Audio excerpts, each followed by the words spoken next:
اس کی گروتھ بھی اس سے زیادہ ہوگی جس کے پاس ٹورزم کے علاوہ کچھ نہیں ہے.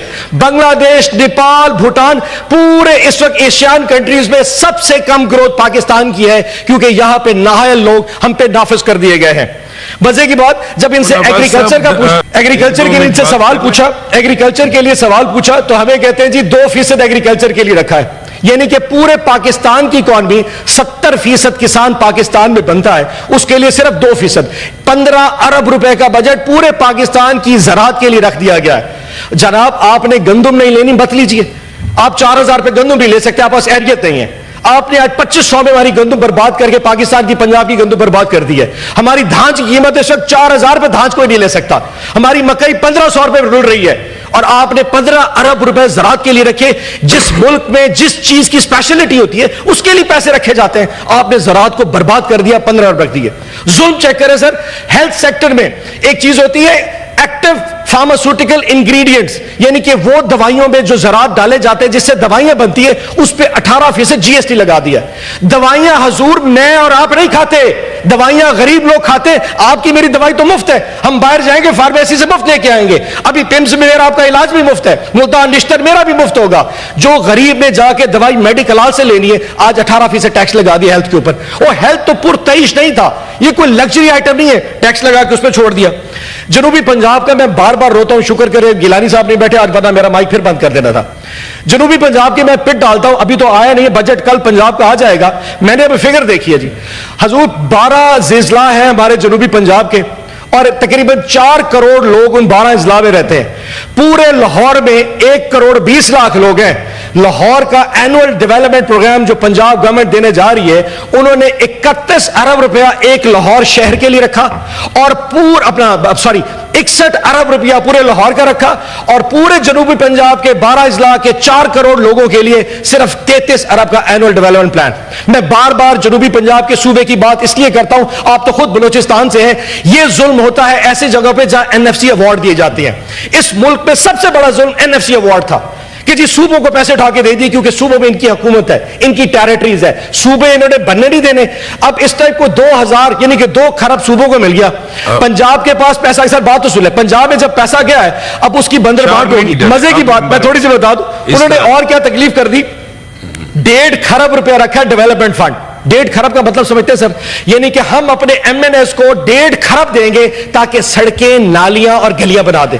اس میں مزیدار پتہ کیا ہوتا ہے سر؟ اس کے 2 فائدے. ایک تو آپ کو ووٹ ملتا ہے کہ جن لوگوں نے مجھے ووٹ دیا ہے میں ان کو 1.5 کھرب روپے بانٹ دوں، جس کا کوئی فائدہ نہیں ہے. لیکن اس سے بڑی چیز اور ہوتی ہے کمیشن. چیئرمین صاحب آپ بھی جانتے ہیں اور میں بھی جانتا ہوں، ہم اس کو چھپا نہیں رکھتے. یہ جو ڈیولپمنٹ فنڈز ہے یہ کرپشن کی بہت بڑی کہانی ہے.